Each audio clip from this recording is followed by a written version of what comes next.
हाँ जी, जय जिनेंद्र। गाइस, ये पीजीवीपी का हमारा सेकंड लेक्चर है। राइट, हम लोगों को डेप्रीसिएशन से स्टार्ट करना है। ये टर्म डेप्रीसिएशन आई थिंक किसी भी स्टूडेंट के लिए न्यू नहीं है। हर स्टूडेंट कभी ना कभी कहीं ना कहीं डेप्रीसिएशन के बारे में पढ़ चुका है, चाहे अकाउंट्स में या कहीं भी।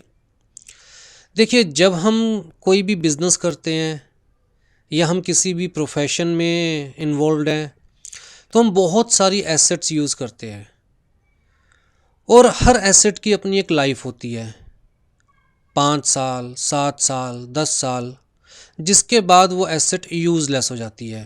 Right, it may be due to wear and tear, भाई पुरानी हो के उसकी प्रोडक्शन कैपेसिटी कम हो गई है, या may be due to change in technology, outdated हो गई है, अब नई मशीन से नई एसेट्स की रिक्वायरमेंट है। राइट, तो जी जैसे जैसे एसेट पुरानी होती रहती है वैसे वैसे उसकी वैल्यू कम होती रहती है।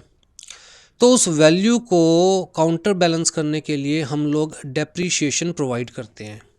मान के चलिए मेरा एक कोचिंग इंस्टीट्यूट है।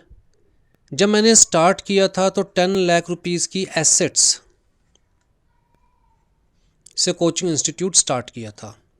अब जी इन एसेट्स के अंदर फर्नीचर भी था, फिटिंग्स भी हुई थी इलेक्ट्रिसिटी की और चीज़ों की। राइट, यहाँ पर मेरे पास कुछ मशीन्स भी थी, like computers, electronic writing pad. Right, यहाँ पर मैंने कुछ परमानेंट या टेम्परेरी स्ट्रक्चर भी क्रिएट किया था।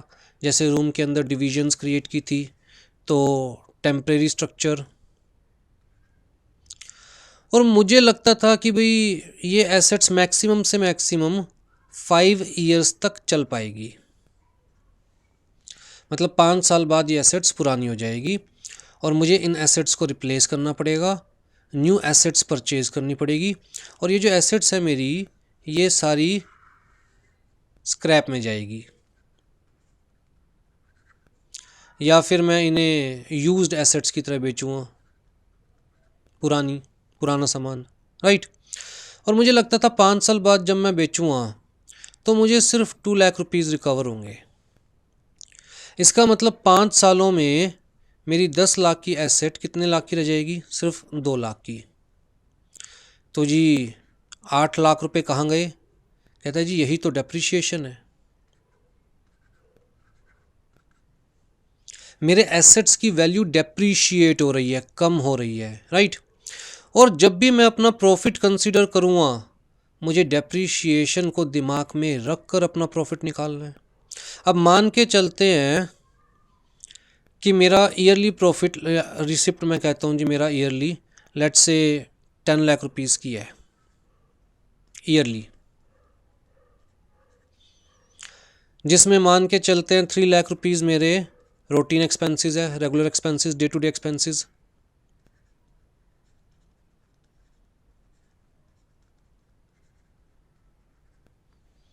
जैसे कि मुझे टीचर्स को सैलरी पे करनी पड़ती है, इलेक्ट्रिसिटी बिल पे करना पड़ता है, रिसेप्शनिस्ट की फ़ी सैलरी देनी पड़ती है, ऑफिस बॉय रखा हुआ है उसकी सैलरी देनी पड़ती है, वाटर एक्सपेंस है। राइट, बहुत सारे एक्सपेंसेस होते हैं। तो जी मुझे बचता कितना है? 7 लाख। रिसिप्ट कितनी है मेरी? 10 लाख की। एक्सपेंसेस कितने होते हैं मेरे जो रेगुलर एक्सपेंसेस है? 3 लाख रुपीज़। तो जी मुझे ईयरली कितना बच रहा है? 7 लाख रुपीज़। पर क्या एक्चुअल में 7 लाख रुपीज़ बच रहा है? कहता है मेरी एसेट की वैल्यू भी तो कम हो रही है। कितनी? कहता है 5 साल में 8 लाख रुपए वैल्यू कम हो जाएगी एसेट की। तो जी पर ईयर कितनी वैल्यू कम होएगी? 5 साल में अगर 8 लाख रुपए की वैल्यू कम हो जाएगी तो पर ईयर कितने की वैल्यू कम होगी मेरी? राइट,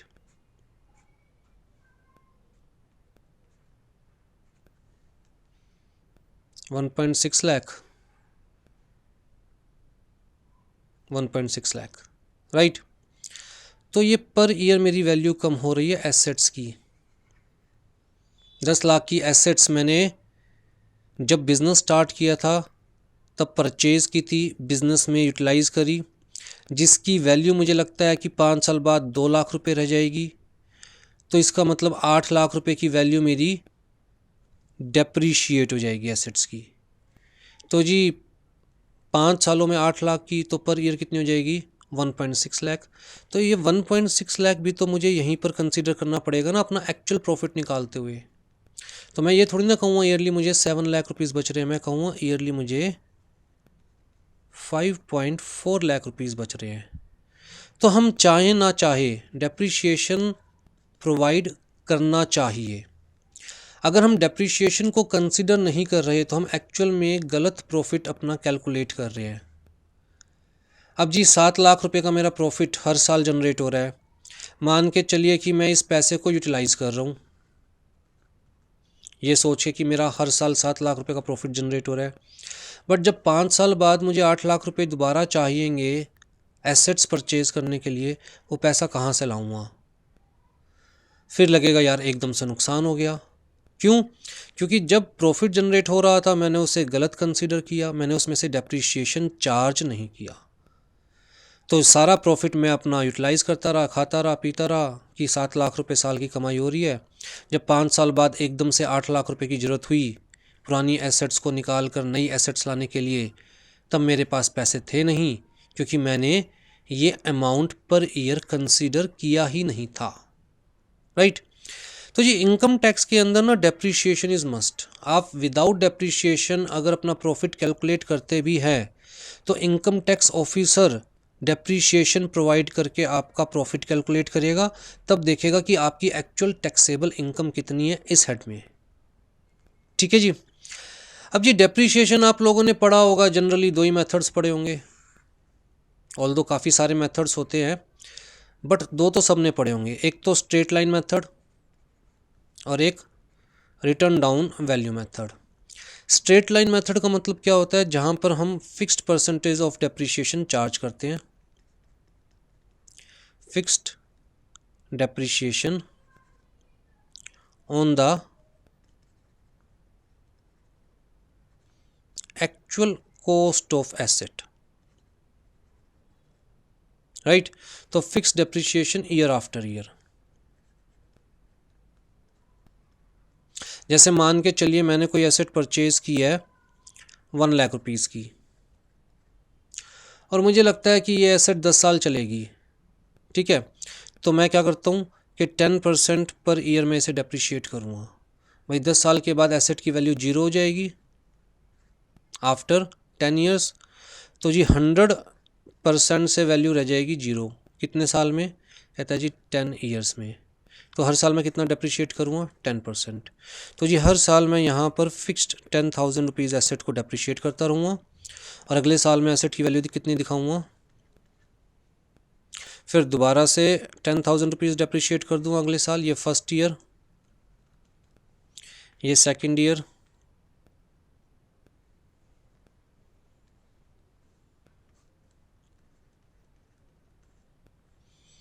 फिर थर्ड ईयर। राइट? तो हर साल मैं सेम अमाउंट डेप्रीशिएट कर रहा हूँ 10,000, which is basically 10% of the cost of asset. लेकिन रिटर्न डाउन वैल्यू मेथड में क्या होता है? कहता है जी हमने अगर मशीन ली है 1 लाख की और हम डेप्रीशिएट करना चाहते हैं 10%, तो जी फर्स्ट ईयर 1 लाख के ऊपर 10% डेप्रीशिएशन चार्ज किया जाएगा, मतलब 10,000। तो जी वैल्यू क्या रहेगी हमारे पास? अब इसको मैं क्या बोलूँगा? Return down value.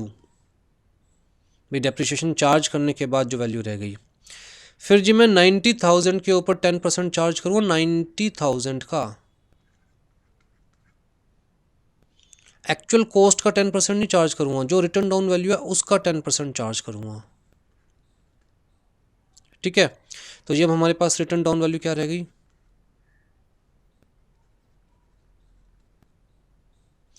फिर जी जो मेरे पास रिटर्न डाउन वैल्यू है उसका 10% चार्ज करूँगा।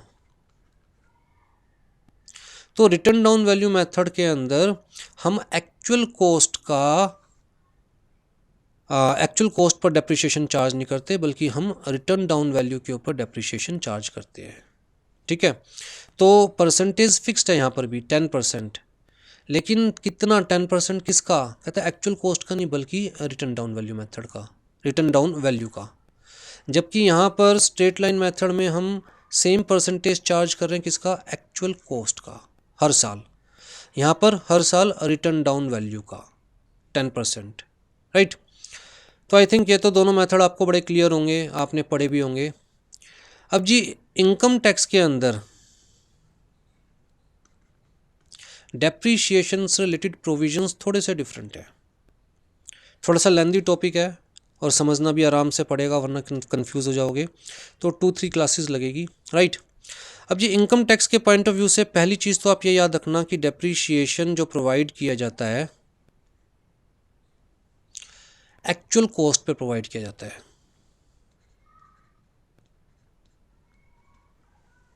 किस पर प्रोवाइड किया जाता है? एक्चुअल कॉस्ट पे। अच्छा, सेक्शन हमारा है 32 डेप्रीशिएशन का, और जो रूल है इनकम टैक्स रूल्स, रूल 5। ठीक है, तो जी डेप्रीशिएशन प्रोवाइड किया जाता है एक्चुअल कॉस्ट ऑफ एसेट पर, पहली चीज़। दूसरी चीज़ जी, जो डेप्रीशिएशन प्रोवाइड किया जाता है वो रिटर्न डाउन वैल्यू मेथड पर।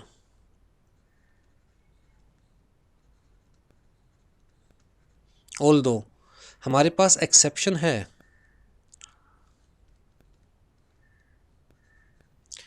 Exception in case of electricity companies, but उस एक्सेप्शन के बारे में हम बाद में बात करेंगे। फॉर द टाइमिंग आपको माइंड में क्या याद रखना है कि इनकम टैक्स में जो डेप्रिसिएशन प्रोवाइड किया जाता है वो किस मेथड से प्रोवाइड किया जाता है? रिटर्न डाउन वैल्यू मेथड से, स्ट्रेट लाइन मेथड से प्रोवाइड नहीं किया जाता। ठीक है, तीसरी चीज़, इनकम टैक्स में ना देखिए, मान के चलिए मैं एक बड़ा सा बिजनेस करता हूँ, मेरे पास बहुत सारी एसेट्स है, मेरे पास लेट्स से 5 बिल्डिंग्स है, मेरे पास 20 मशीन्स हैं बिज़नेस में, 5 कार्स है, राइट। फिर जी मेरे पास काफ़ी सारे फर्नीचर हैं, काफ़ी सारे का मतलब बहुत सारे, भाई बड़ा सा ऑफिस है, बड़ा सा प्रीमाइसेस है। तो जी बहुत सारी जब एसेट्स होती है तो क्या हर एसेट के ऊपर इंडिविजुअल डेप्रिसिएशन चार्ज करना पॉसिबल है? भैया बड़ा टाइम कंज्यूमिंग वर्क है, तो बड़ा हेडेक वाला काम है। तो जी इनकम टैक्स में क्या कहा कि डेप्रिसिएशन सिंगल एसेट पे चार्ज नहीं किया जाएगा, बल्कि ब्लॉक ऑफ एसेट्स पे चार्ज किया जाएगा।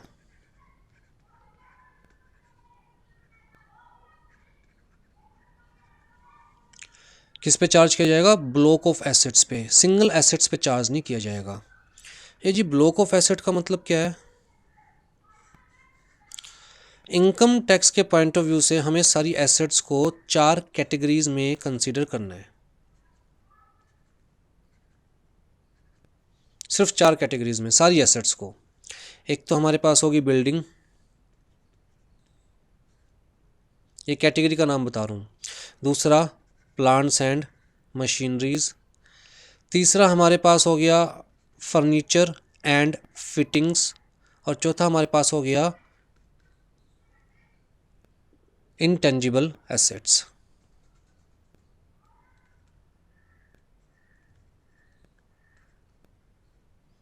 इंटेलेक्चुअल प्रॉपर्टी राइट्स, राइट, जैसे कि कॉपीराइट है, पेटेंट है, नो हाउ है, राइट। तो intellectual property rights, intangible assets, और ये सब क्या है? Tangible assets.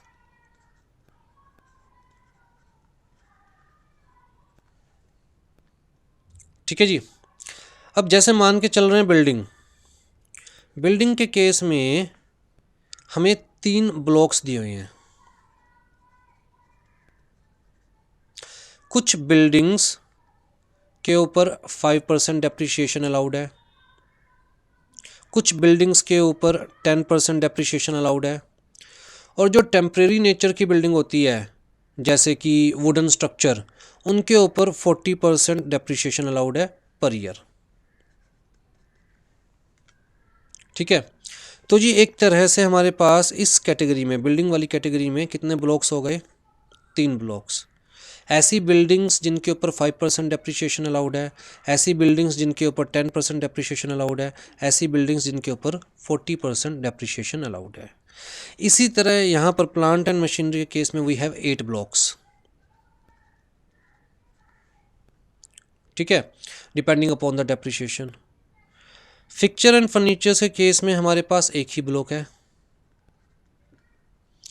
कहता है किसी भी तरह का फर्नीचर है, किसी भी तरह की फिटिंग्स है, उनके ऊपर 10% डेप्रिसिएशन अलाउड है पर ईयर। और जी इनटेंजिबल एसेट्स के केस में भी हमारे पास सिर्फ एक ही ब्लॉक बनता है। कहता है किसी भी तरह का इनटेंजिबल एसेट है, इंटेलेक्चुअल प्रॉपर्टी राइट, तो 25% डेप्रिसिएशन अलाउड है। ठीक है जी। अब जी मैं एक सिंपल सा क्वेश्चन लेके चल रहा हूँ आपको। सबसे पहले मैं ब्लॉक ऑफ एसेट्स का ही कंसेप्ट समझा रहा हूँ, फिर आगे चलेंगे। तो मैं एक सिंपल सा क्वेश्चन लेके चल रहा हूँ। अच्छा, ये चीज़ आपके माइंड में क्लियर है ना कि जनरली इनकम टैक्स में जो डेप्रिसिएशन प्रोवाइड किया जाता है वो किस बेसिस पर प्रोवाइड किया जाता है? किस मेथड पर? रिटर्न डाउन वैल्यू मेथड पर। ठीक है, आ जाइए जी, मैं आपको एक एग्जांपल लेके चल रहा हूँ। हाँ जी, following are the assets owned by mister Aloo as on 1/4/2018। अब जी एसेट्स दे रखी है जो मिस्टर आलू ने अपने बिजनेस में या अपने प्रोफेशन में यूज़ की हुई है।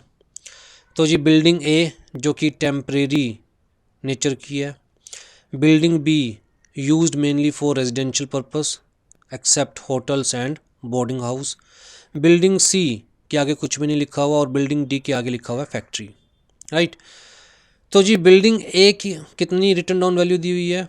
कहता है 1 लाख और रेट ऑफ डेप्रिसिएशन 40%। बी के आगे रिटर्न डाउन वैल्यू कितनी दी हुई है? कहता है 3 lakh, rate of depreciation 5%। Building C के आगे वैल्यू दी हुई है 4 लाख, रेट ऑफ डेप्रिसिएशन 10%। और बिल्डिंग डी के आगे वैल्यू दी हुई है 7 लाख, रेट ऑफ डेप्रिसिएशन 10%। ये 4 ही बिल्डिंग दी हुई है। ठीक है जी, अब ध्यान से देखिएगा। हम कहते हैं जी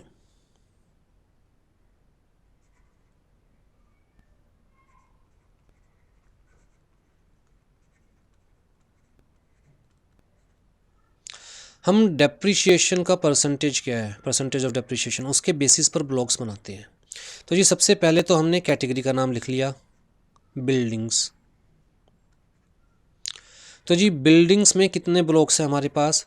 कहता है जी फर्स्ट ब्लॉक 5% वाली बिल्डिंग हम इसमें कंसीडर करेंगे। 5% वाली कितनी बिल्डिंग है जी हमारे पास? 5% वाली सिर्फ एक ही बिल्डिंग है, building B which is used for a residential purpose. लेकिन यहाँ पर होटल्स और बोर्डिंग्स कंसीडर नहीं किए जाएंगे, बोर्डिंग हाउसेस कंसीडर नहीं किए जाएंगे। राइट, तो जी 5% वाली एक ही बिल्डिंग है 3 लाख रुपीज़ की, तो हम कहेंगे कि फर्स्ट ब्लॉक में सिर्फ एक ही बिल्डिंग है।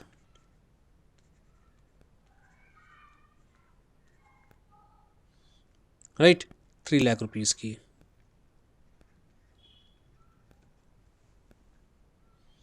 अब जी सेकंड ब्लॉक,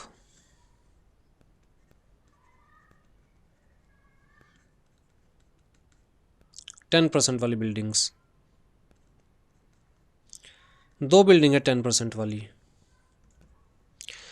एक तो है जी बिल्डिंग सी और एक बिल्डिंग डी फैक्ट्री। राइट, 10% वाली, जहाँ रेट ऑफ डेप्रिसिएशन क्या है 10%। तो 4 लाख 7 लाख।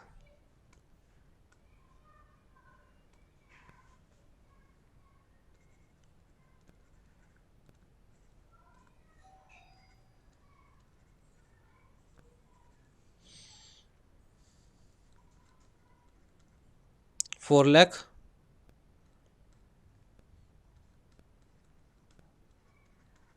7 लाख, टोटल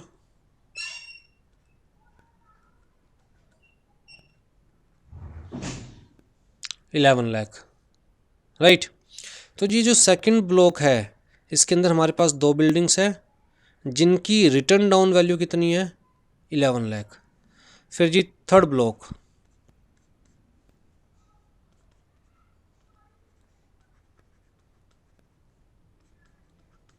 जहाँ डेप्रिसिएशन कितना अलाउड है 40%। तो बिल्डिंग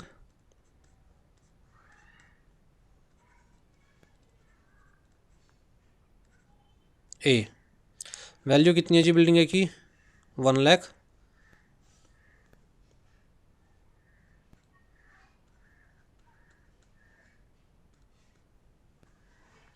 तो ऐसे करके हमें ब्लॉक बनाने होते हैं। सबसे पहले हमें क्या लिखना है, कैटेगरी, कि हम ब्लॉक्स किस कैटेगरी के अंदर बना रहे हैं। तो blocks for buildings, first block 5% वाला, सेकंड ब्लॉक 10% वाला, थर्ड ब्लॉक 40% वाला। 5% वाले ब्लॉक में सिर्फ एक ही बिल्डिंग है, 10% वाले ब्लॉक में 2 बिल्डिंग्स हैं हमारे पास सी एंड डी। तो टोटल मिला के रिटर्न डाउन वैल्यू इस ब्लॉक की क्या हो गई 11 लाख। थर्ड ब्लॉक के अंदर सिर्फ एक ही बिल्डिंग है, तो रिटर्न डाउन वैल्यू ब्लॉक की क्या हो गई। अब मैं यहाँ लिख रहा हूँ return down value of block.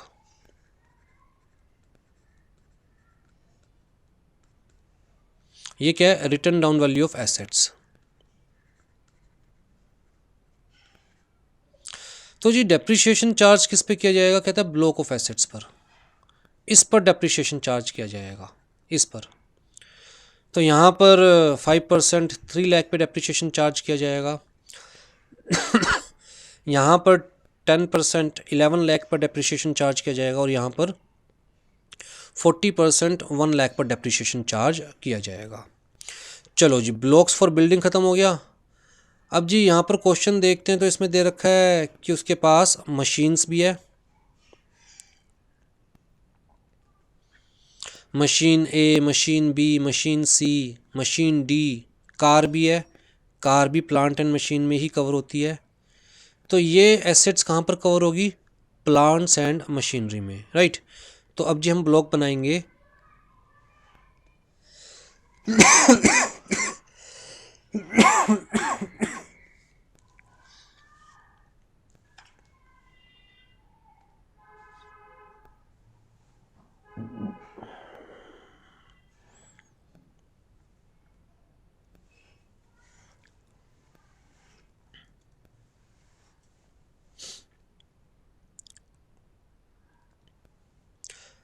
Plants and machinery के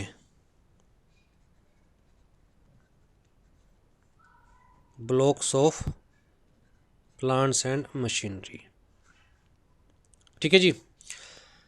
अब जी क्वेश्चन में कहता है मशीन ए, मशीन डी, कार एक्स, इनका डेप्रिसिएशन सेम है 15%, 15%, 15%।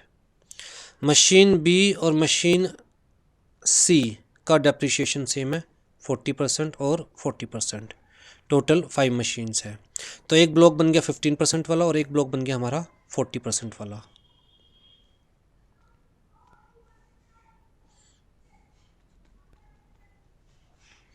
First block,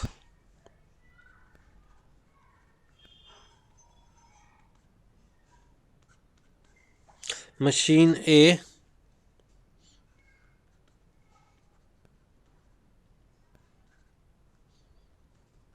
machine D,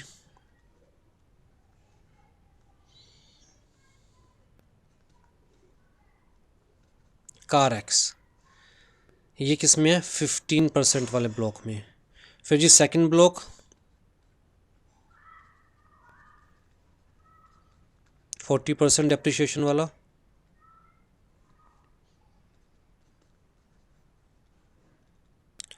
machine B,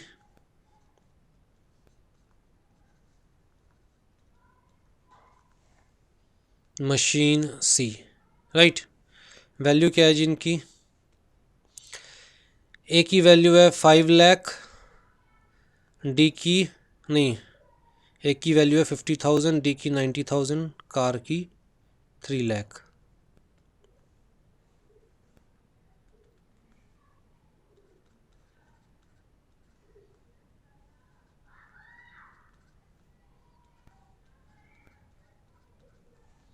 ठीक है जी। तो पूरे ब्लॉक की रिटर्न डाउन वैल्यू क्या बैठी है हमारे पास 3,90,000, 4,40,000।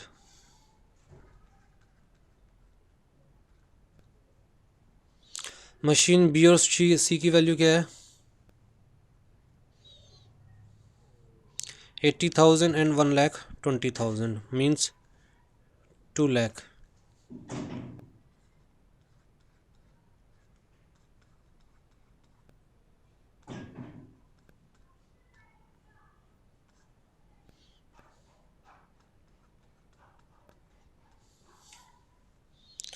तो ये तो रिटर्न डाउन वैल्यू लिखी हमने एसेट्स की,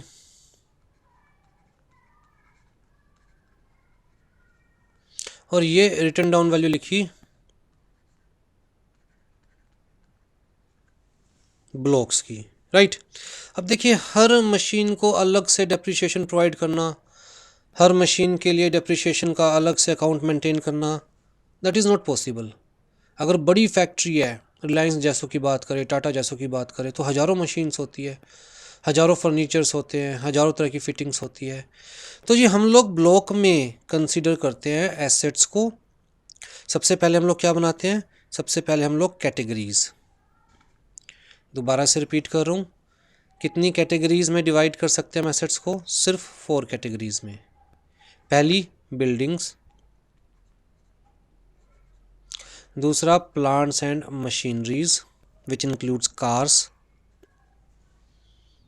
तीसरा हमारे पास आ गया फर्नीचर्स एंड फिटिंग्स, चौथा आ गया हमारे पास इंटेंजिबल एसेट्स कह लीजिए, इंटेलेक्चुअल प्रॉपर्टीज़ कह लीजिए, इंटेंजिबल एसेट्स। ठीक है। फिर जी यहाँ पर मैंने आपको बताया, जब आप ये डेप्रिसिएशन का चार्ट देखेंगे तो जी यहाँ पर हमारे पास 3 ब्लॉक्स बनते हैं, जैसे हमने एग्जांपल में भी डिस्कस किया। एक ऐसी टाइप की बिल्डिंग जिसके ऊपर 5% डेप्रिसिएशन अलाउड है, ऐसी बिल्डिंग्स जिनके ऊपर 10% डेप्रिसिएशन अलाउड है, ऐसी बिल्डिंग्स जिनके ऊपर 40% डेप्रिसिएशन अलाउड है। अब जो क्वेश्चन में कितनी बिल्डिंग्स दी हुई है, कौन से डेप्रिसिएशन वाली बिल्डिंग दी हुई है, डिपेंड करता है, राइट। इसी तरह यहाँ पर हमारे पास 8 ब्लॉक्स बनते हैं, यहाँ पर सिर्फ 1 ब्लॉक है, यहाँ पर भी सिर्फ 1 ब्लॉक है, क्योंकि यहाँ पर डेप्रिसिएशन सिर्फ 10% फर्नीचर्स एंड फिटिंग्स के केस में, और यहाँ पर depreciation 25% in case of intangible assets. ठीक है जी। तो इसी तरह से हम लोगों को बाकायदा ब्लॉक्स बनाने होते हैं। देखिए नीचे बना रखे हैं मैंने, पहले blocks for building, first block, second block, third block, right. फिर जी block for plant and machinery, तो 2 ही ब्लॉक बनते हैं हमारे पास, 15% वाला, 40% वाला। फिर जी block for fixtures of furnitures and fittings, तो एक ही ब्लॉक बनता है 10% वाला। ब्लॉक फॉर इंटेलेक्चुअल प्रॉपर्टीज़ या इंटेंजिबल एसेट्स कह सकते हैं, तो एक ही ब्लॉक बनता है 25% वाला। ठीक है। तो बाकी सब तो रेट ऑफ डेप्रिसिएशन आपको याद रहेंगे। हाँ, यहाँ प्लांट्स एंड मशीनरीज के केस में थोड़ा सा आपको वर्कआउट करना पड़ेगा, क्योंकि यहाँ पर 8 अलग अलग ब्लॉक्स बनते हैं और हर ब्लॉक में भी एक से ज़्यादा आइटम्स हैं, राइट। तो यहाँ थोड़ा सा डेप्रिसिएशन के जो रेट्स है वो याद रखने में आपको मेहनत करनी पड़ेगी। अदरवाइज़ बिल्डिंग के तो आपको याद होगे 3 ही ब्लॉक बनते हैं, 5%। कौन सी वाली बिल्डिंग के लिए? कहता है विच is used for residential purpose. फिर सेकंड ब्लॉक क्या है? 10% वाला, जो ना यहाँ कवर हो रही है और ना यहाँ कवर हो रही है, तो उसके ऊपर 10%। अगर बिल्डिंग दे रखी है, वैल्यू दे रखी है, ये नहीं बता रखा कि किस पर्पज़ के लिए यूज़ हो रही है, या परमानेंट स्ट्रक्चर है, टेम्प्रेरी स्ट्रक्चर, तो यहाँ पर सेकंड ब्लॉक में कंसीडर कीजिएगा। तो माइंड में रखिए, इन जनरल बिल्डिंग के केस में डेप्रिसिएशन कितना अलाउड है? 10%। लेकिन अगर सिर्फ रेजिडेंशियल पर्पज़ के लिए बिल्डिंग, तो डेप्रिसिएशन कितना अलाउड है? 5%, राइट। फिर जी थर्ड ब्लॉक दे रखा है 40% डेप्रिसिएशन अलाउड है। कहता है जो टेम्प्रेरी नेचर की बिल्डिंग्स होती है, जिनका परमानेंट स्ट्रक्चर नहीं होता, प्योर टेम्प्रेरी नेचर की बिल्डिंग्स, तो उस केस में कितना डेप्रिसिएशन अलाउड है? 40%, राइट। जैसे कि टिन का शेड बना देते हैं या वुडन स्ट्रक्चर बना देते हैं टेम्प्रेरी, तो 40%। तो बिल्डिंग के केस में तो आपको याद हो गया। आपको फर्नीचर्स एंड फिटिंग्स के केस में भी याद हो गया, डेप्रिसिएशन कितना है? 10%। इंटेलेक्चुअल प्रॉपर्टीज़ मतलब इंटेंजिबल एसेट्स के केस में कितना है? 25%। अब यहाँ पर हमारे पास प्लांट्स एंड मशीनरी के केस में 8 ब्लॉक्स हैं। तो बाकायदा मैं आपको टेबल दिखाऊंगा, उसके अंदर देखिएगा कैसे याद रखना है इनको, राइट। बट आप मान के चलिए अगर क्वेश्चन साइलेंट है, नहीं बता रखा कि प्लांट या कोई भी मशीनरी है तो उसके ऊपर डेप्रिसिएशन कितना है, तो आप कितना कंसिडर करेंगे? 15%। ठीक है। जैसे मैंने कहा कि बिल्डिंग के केस में क्वेश्चन साइलेंट है तो कितना कंसीडर करेंगे डेप्रिसिएशन? 10%। प्लांट एंड मशीनरी के केस में क्वेश्चन साइलेंट है तो कितना कंसीडर करेंगे? 15%। फर्नीचर एंड फिटिंग्स के केस में तो 10% है ही, और इंटेलेक्चुअल प्रॉपर्टी के केस में 25% है ही। तो ये जो ब्लॉक ऑफ एसेट्स बनाए जाते हैं, इस ब्लॉक के ऊपर डेप्रिसिएशन चार्ज किया जाएगा, ना कि इंडिविजुअल एसेट्स के ऊपर। क्योंकि अगर किसी बिजनेस में हज़ारों मशीन्स हैं तो वहाँ पर इंडिविजुअल एसेट्स के ऊपर तो डेप्रिसिएशन नहीं चार्ज किया जा सकता, हर एसेट की डिटेल तो मेंटेन नहीं की जा सकती, राइट। तो I think block of assets का कंसेप्ट आपको क्लियर है।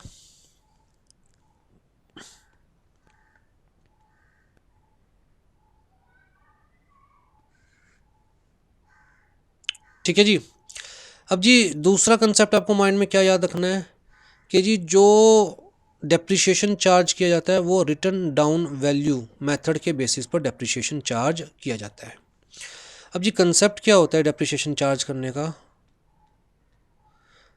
मान के चलिए हम बात कर रहे हैं प्रीवियस ईयर 2018-19 की, असेसमेंट ईयर 2019-20 की। ठीक है। तो हमें चाहिए written down value as on 1/31/3/2019 for charging depreciation.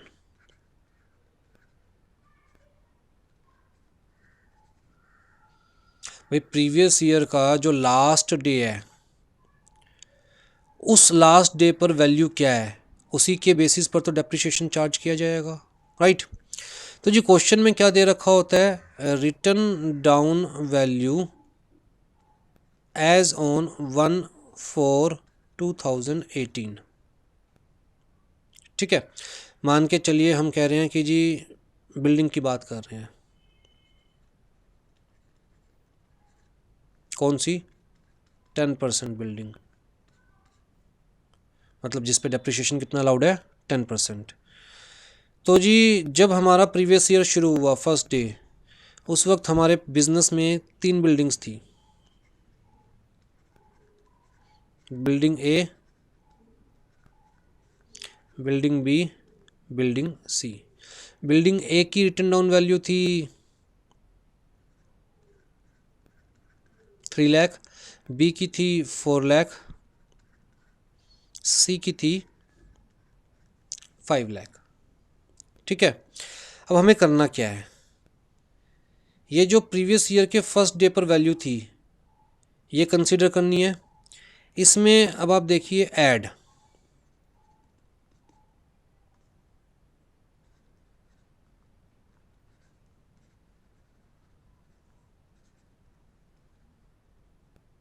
Purchased या फिर एक्वायर्ड,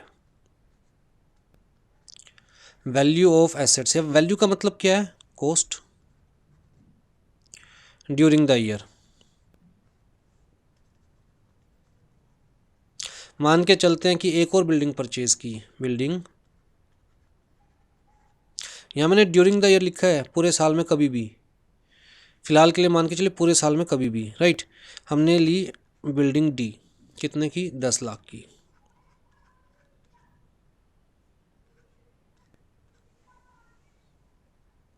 ठीक है जी।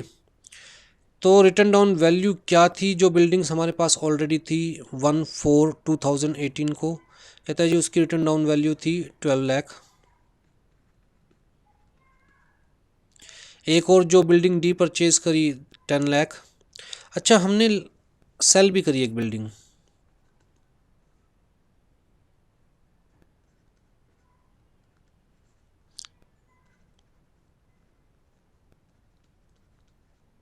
सोल्ड, डिस्कार्डेड, कोई भी वर्ड लिखा हुआ है,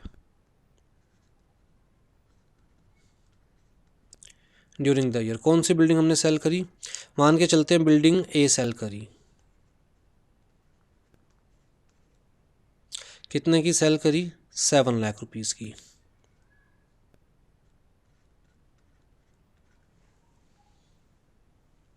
ठीक है।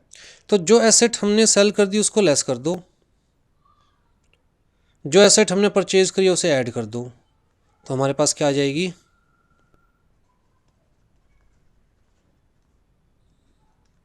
31 मार्च 2019। तो जी हमारे पास पहले 12 लाख की एसेट थी, 10 लाख की हमने परचेज करी, 22 लाख की हो गई एसेट, फिर 7 लाख की सेल करी, तो 22 में से 7 गए 15 लाख। अब बात समझ रहे हैं, हमें इंडिविजुअल एसेट कितने की परचेज करी, इंडिविजुअल एसेट कितने की सेल करी, वो चीज़ें कंसिडर नहीं करनी है, इंडिविजुअली नहीं देखना है एसेट को, ब्लॉक में देखना है। तो जी चाहे बिल्डिंग ए 3 लाख की थी, सेल कितने की हुई, 7 लाख की, तो चाहे प्रॉफिट में हमने इसे सेल किया है, लेकिन इंडिविजुअल एसेट की कोई आइडेंटिटी नहीं है, हमें ब्लॉक के पॉइंट ऑफ व्यू से देखना है। तो जी कुल मिला के इस ब्लॉक में से 7 लाख रुपए कम हो जाएंगे, क्योंकि 7 लाख रुपए ब्लॉक से आ चुके, राइट। तो रिटर्न डाउन वैल्यू कितनी रह जाएगी, 15 लाख। दोबारा से, we have to see the written down value as given in the question as on first day of the previous year, then we have to add the cost या value of the assets purchased या acquired during the previous year, and we have to subtract value of assets sold during the previous year. So we will get the written down value as on 31/3/2019 for charging depreciation। ठीक है, अब जब मान के चल रहे थे 10% block वाला 10% ब्लॉक 10% वाला ब्लॉक है, तो जी अब इस 15 लाख पर डेप्रिसिएशन चार्ज हो जाएगा।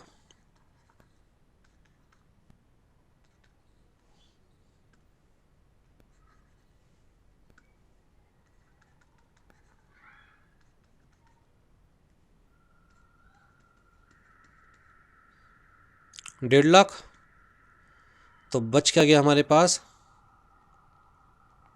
पूरे साल का डेप्रिसिएशन 10% चार्ज कर लिया, तो हमारे पास क्या बचा, written down value as on 1/4/2019, right, कितनी, 13,50,000।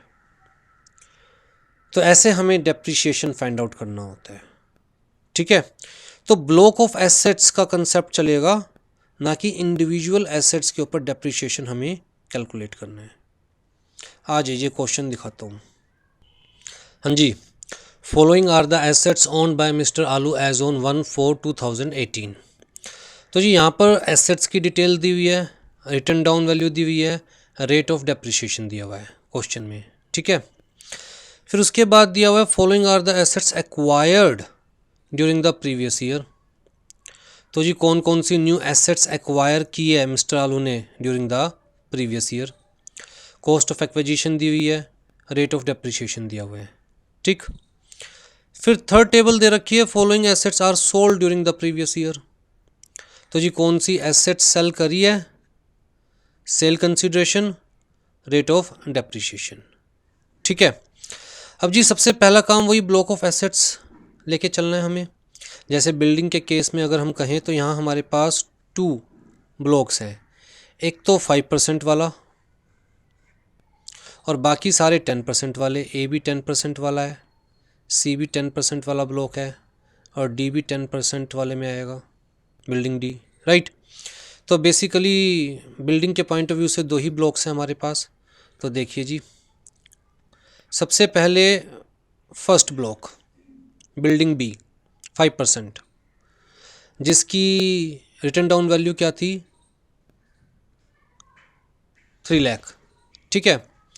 अब जी इस ब्लॉक में क्या कोई नई एसेट परचेज की है हमने, 5% ब्लॉक में बिल्डिंग, कहता है नहीं जी बिल्डिंग परचेज तो की है लेकिन वो 10% ब्लॉक वाली परचेज की है, 10% डेप्रिसिएशन वाली।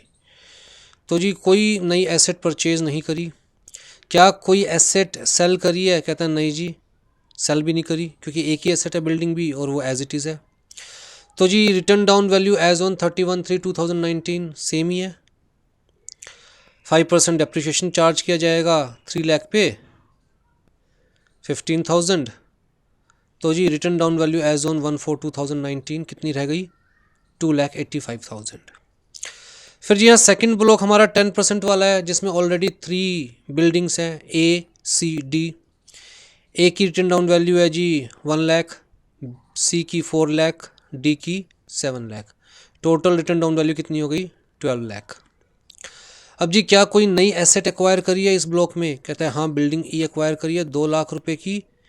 देखो क्वेश्चन में दिया हुआ ना, बिल्डिंग ई हमने एक्वायर करी है 2 लाख रुपए की, और 10% रेट ऑफ डेप्रिसिएशन है, तो 10% ब्लॉक में आ जाएगी ये, राइट। तो जी हमने इसकी वैल्यू ऐड कर दी। Less asset sold during the year, तो हमने कहा जी बिल्डिंग ए सेल करी है, क्वेश्चन में दिया हुआ है, ये देखिए asset sold during the previous year, तो बिल्डिंग ए कितने की? 80,000 की, राइट। तो ये 10% ब्लॉक के अंदर बिल्डिंग ए हमने सेल कर दी है 80,000 की, तो लेस हो जाएगा। तो जी हमारे पास क्या आ गई? Written down value as on 31/3/2019 for charging depreciation 12 lakh plus 2 lakh की जो नई एसेट्स एक्वायर की थी, लेस 80,000 जो ओल्ड एसेट्स हमने सेल करी है, तो 13,20,000। 10% डेप्रिसिएशन 13,20,000 पर, तो जी 1,32,000। तो रिटर्न डाउन वैल्यू कितनी रहेगी हमारे पास? 11,88,000। फिर जी प्लांट एंड मशीनरी की बात करें तो यहाँ पर भी हमारे पास 2 ब्लॉक है, एक 15% और एक 40%। 2 ही ब्लॉक है प्लांट एंड मशीनरी में भी।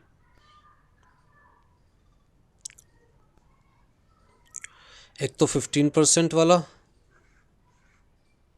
और एक 40% वाला, राइट। तो 15% वाले में हमारे पास मशीन ए है, मशीन डी है, कार एक्स है। तो जी 50,000, 90,000, 3 लाख। 50,000, 90,000, 3 लाख, तो टोटल मिला के 4,40,000। अब जी asset acquired during the previous year 15% वाले में कहते हैं जी, एक तो हमने मशीन एफ ई एक्वायर करी, एक मशीन एफ एक्वायर करी, एक कार वाई भी एक्वायर करी, ठीक। तो ये तीनों assets acquired during the previous year 3 lakh, 4 lakh, 7 lakh. लो जी 3 लाख, 4 लाख, 7 लाख, तो टोटल मिला के 14 लाख की एसेट हमने एक्वायर करी ड्यूरिंग द प्रीवियस ईयर। क्या कोई एसेट सेल करी है इस ब्लॉक में से? The answer is no. तो written down value as on 31/3/2019 कहता है जी 18,40,000, राइट। इसके ऊपर 15% डेप्रिसिएशन चार्ज होगा जो कि 2,76,000। तो written down value as on 1/4/2019। फिर जी सेकंड ब्लॉक है 40% वाला, इसमें 2 एसेट्स हैं हमारे पास, मशीन बी, मशीन सी। तो 80,000, 1,20,000, total 2 lakh. Asset acquire during the year कहता है कोई एसेट एक्वायर नहीं करी इस ब्लॉक के अंदर। क्या कोई एसेट सेल करिए? कहता है यस, मशीन बी सेल करिए। कितने की सेल करिए जी मशीन बी? कहता है जी मशीन बी सेल करी है, थोड़ी सी फॉर्मेटिंग गलत हो गई है इसकी, मशीन बी सेल करी है 1 लाख रुपए की। नहीं, यहाँ पर आप 1 लाख कंसीडर करके चलिए,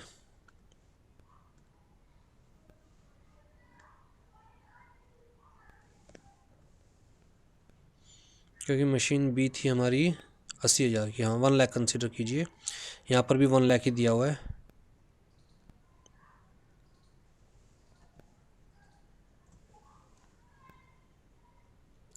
ठीक है जी।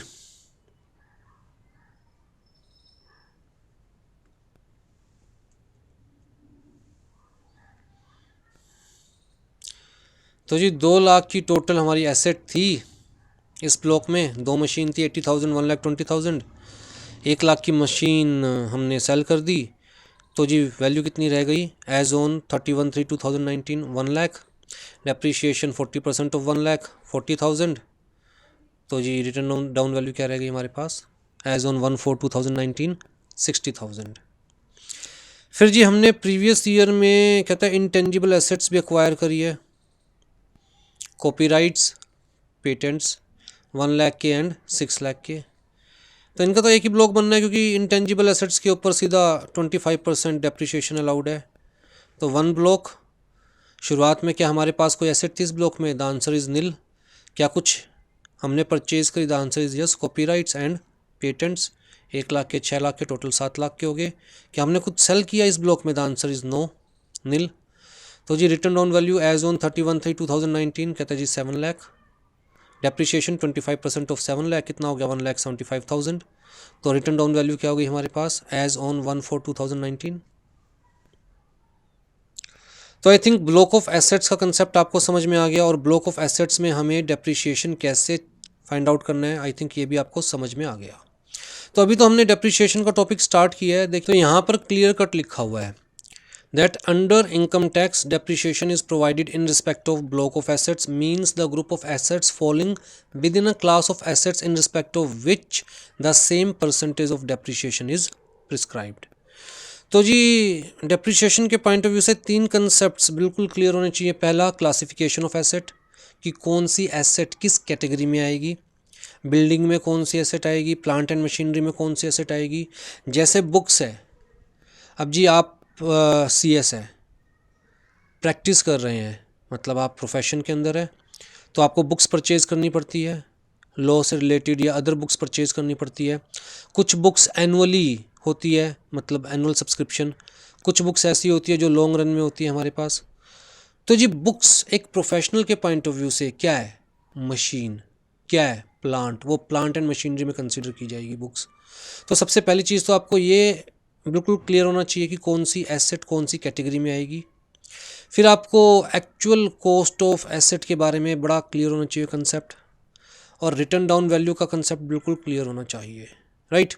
तो जैसे मैंने आपको बताया कि जी हम एसेट्स को बेसिकली 4 कैटेगरीज में क्लासीफाई करते हैं: building, plant and machinery, fixtures and furnitures, या इसे हम कह सकते हैं फर्नीचर और फिटिंग्स, इनटेंजिबल एसेट्स। ठीक। फर्दर कहता है लैंड के ऊपर डेप्रिसिएशन क्लेम नहीं की जा सकती। लैंड की वैल्यू कभी डेप्रिशिएट थोड़ी ना हो सकती है। लैंड ना पुरानी होती और लैंड का ना वियर एंड टियर होता, राइट। तो we cannot claim depreciation on land. हाँ, इतना याद रखिए, अगर आपने कोई बिल्डिंग परचेज़ की है 10 लाख रुपए की, तो जी बट ऑब्वियस सी बात है उसकी में लैंड की भी कीमत होगी और जो स्ट्रक्चर खड़ा है बिल्डिंग का उसकी भी कीमत होगी, राइट। तो इस केस पर हम पूरे 10 लाख पर डेप्रिसिएशन क्लेम कर सकते हैं। अगर आपने लैंड लीज पर लिया है और उसके ऊपर स्ट्रक्चर खड़ा किया है, तो जो स्ट्रक्चर आपने खड़ा किया है सिर्फ उसका आप डेप्रिसिएशन क्लेम कर सकते हैं। लेकिन अगर आपने परचेज़ किया लैंड प्लस बिल्डिंग, मतलब पूरी बिल्डिंग परचेज़ की है इंक्लूडिंग लैंड, तो उस पूरे का डेप्रिसिएशन क्लेम कर सकते हैं। लेकिन अगर आपके पास इंडिविजुअल लैंड है, स्टैंड अलोन लैंड, सिर्फ लैंड है आपके पास, प्लॉट है, कहता है उसका डेप्रिसिएशन नहीं क्लेम कर सकते। ठीक है। In case of intangible assets depreciation is allowed only if the assets are acquired for consideration. अगर आपने गुडविल खुद बनाई है तो चाहे उस गुडविल की वैल्यू है 100 करोड़ रुपए, कोई फ़र्क नहीं पड़ता, आप डेप्रिसिएशन क्लेम नहीं कर सकते, क्योंकि कॉस्ट ऑफ एक्विजिशन क्या है? कॉस्ट ऑफ एक्विजिशन क्या है? नील। खुद बनाई है ना गुडविल, किसी से परचेज तो नहीं करी। तो जी अगर इनटेंजिबल एसेट्स आपने खुद क्रिएट करी है, परचेज नहीं करी, आपने उसके लिए कोई कंसीडरेशन पे नहीं करी, नोशनल कंसीडरेशन की बात नहीं कर रहे। आप ये नहीं कह सकते गुडविल बनाने में मैंने मेहनत करी है, मैंने एडवर्टीजमेंट करी है, मैंने अच्छे क्वालिटी का प्रोडक्ट यूज़ किया है, मैंने आउटलेट अच्छा बनाया, वो नोशनल है। डायरेक्ट गुडविल परचेज की है, द आंसर इज़ नो। खुद बनाई है, द आंसर इज़ यस। तो कोई डेप्रिसिएशन अलाउड नहीं है, राइट। तो we must have cost of acquisition. अगर कॉस्ट ऑफ एक्विजिशन नहीं है तो कोई डेप्रिसिएशन नहीं मिलेगा। No depreciation is allowed in case of self generated intangible assets. फिर जी बिल्डिंग का कंसेप्ट आई थिंक थोड़ा थोड़ा आपको क्लियर है कि बिल्डिंग का मतलब क्या होता है। कहता है जी ये लैंड है हमारे पास, इसके ऊपर जो स्ट्रक्चर खड़ा होगा दैट इज़ बिल्डिंग, राइट। जो इसके ऊपर सुपर स्ट्रक्चर जिसे हम बोलते हैं दैट इज़ बिल्डिंग। अगर हम बनी बनाई बिल्डिंग परचेज कर रहे हैं इंक्लूडिंग लैंड, तो पूरी बिल्डिंग का पार्ट है, right. Building includes roads within the factory compound. अब बड़ी सी फैक्ट्री है, उसके अंदर एक हमने ब्लॉक बनाया रेजिडेंशियल फॉर एम्प्लॉयज़, एक बनाया जी हमने लेट्स से मैन्युफैक्चरिंग के लिए, एक बनाया एडमिनिस्ट्रेशन वर्क के लिए, एक बनाया हमने स्टोर हाउस उसी फैक्ट्री के अंदर, और ये सारी यूनिट्स आपस में बाय रोड कनेक्टेड होगी। तो जो रोड्स बनी है वो भी तो बिल्डिंग का ही पार्ट है, उसके ऊपर डेप्रिसिएशन क्लेम कर सकते हैं? The answer is yes. Building में भी टेम्परेरी में भी परमानेंट, मैं आपको बता चुका हूँ। टेम्परेरी है तो 40% डेप्रिसिएशन मिलेगा, परमानेंट है तो डिपेंड करता है, रेजिडेंशियल पर्पस के लिए तो 5%, अदर देन रेजिडेंशियल पर्पस के लिए तो 10%, राइट। बिल्डिंग में भी फैक्ट्री बिल्डिंग और non factory building, right, like residential quarters provided to the employees. Even अगर आपने अपने प्रीमाइसेस में, जो आपकी फैक्ट्री है उसमें टेम्पल बनाया हुआ है for the benefit of the employees, तो इवन वो भी बिल्डिंग का पार्ट कंसीडर की जाएगी, उसके ऊपर भी डेप्रिसिएशन क्लेम किया जा सकता है। Workers canteen, store house, right, within the factory for the benefit of the employees which is connected to the business, तो उसके ऊपर आप डेप्रिसिएशन चार्ज कर सकते हो। Therefore, roads to such residential house are also entitled to depreciation at the rate applicable to first class building. हाँ जी, plants include ships, vehicles, books, scientific apparatus, surgical equipments used for the purpose of business or profession. लेकिन यहाँ पर कुछ मैंने items दी हुई है जो कि कहता है प्लांट्स की टर्म में इंक्लूड होगी, ऑल दो सुनने में प्लांट ना लगे, या प्लांट की टर्म में इंक्लूड नहीं होगी, ऑल दो सुनने में प्लांट लगे। जैसे कहता है in case of hotel, pipe या जो सैनिटरी है, सैनिटरी की फिटिंग्स होती है या पाइप होती है, इन केस ऑफ होटल, तो होटल के केस में इन्हें हम फिक्सचर्स या फर्नीचर्स में कंसीडर नहीं करेंगे, प्लांट में कंसीडर करेंगे।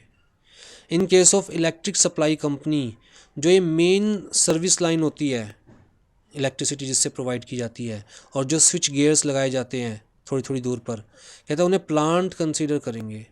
इन case of manufacturer of oxygen, जो गैस सिलेंडर्स हैं जिसमें ऑक्सीजन भरकर प्रोवाइड की जाती है, वो गैस सिलेंडर को हम प्लांट कंसीडर करेंगे।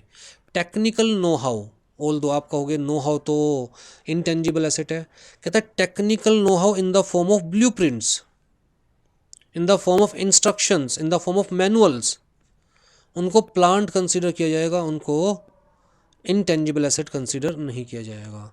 Wales used in business, thermocol insulation, data processing machine, किसी भी तरह की, खाली कंप्यूटर नहीं, किसी भी तरह की डेटा प्रोसेसिंग मशीन को, तो कंप्यूटर तो है ही प्लांट एंड मशीनरी में, किसी भी तरह की डेटा प्रोसेसिंग मशीन को प्लांट कंसीडर किया जाएगा। कहता है लेकिन अगर आपने वेयर हाउस बना रखा है for storage purpose, that is not a plant, उसे बिल्डिंग कंसीडर किया जाएगा। हॉर्सेज, कहता है आपके बिजनेस में चाहे हॉर्स यूज़ होते हैं या लाइव स्टॉक्स हैं हमारे पास, उन्हें प्लांट कंसीडर नहीं किया जा सकता, उनके ऊपर डेप्रिसिएशन क्लेम नहीं की जा सकती, ह्यूमन बॉडी के ऊपर डेप्रिसिएशन क्लेम नहीं की जा सकती, राइट। बेड ऑफ रिवर, कहता है इसे प्लांट कंसीडर नहीं किया जा सकता।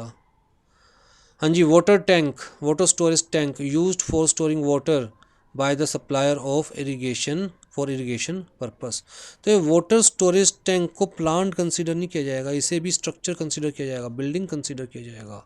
सिनेमा थिएटर को बिल्डिंग कंसीडर किया जाएगा, प्लांट कंसीडर नहीं किया जाएगा।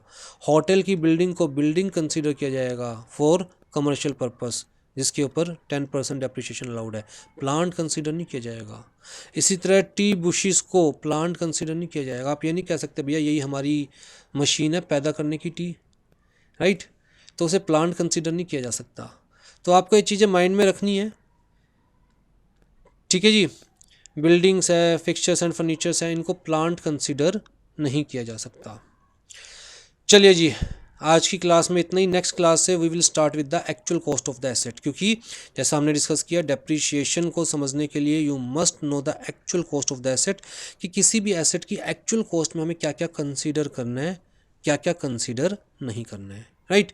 मेनली तो मैं मान के चल रहा हूँ कि आपको एक तो ये चीज़ समझ में आ गई कि हमें एसेट्स को 4 कैटेगरीज में क्लासीफाई करना है, और आज की क्लास में आपको ये समझ में आ गया कि हमें ब्लॉक ऑफ एसेट्स कैसे बनाना है, ठीक है जी। लंबा टॉपिक है, 2-3 क्लासेस तो कम से कम लगेगी। चलिए, टेक केयर।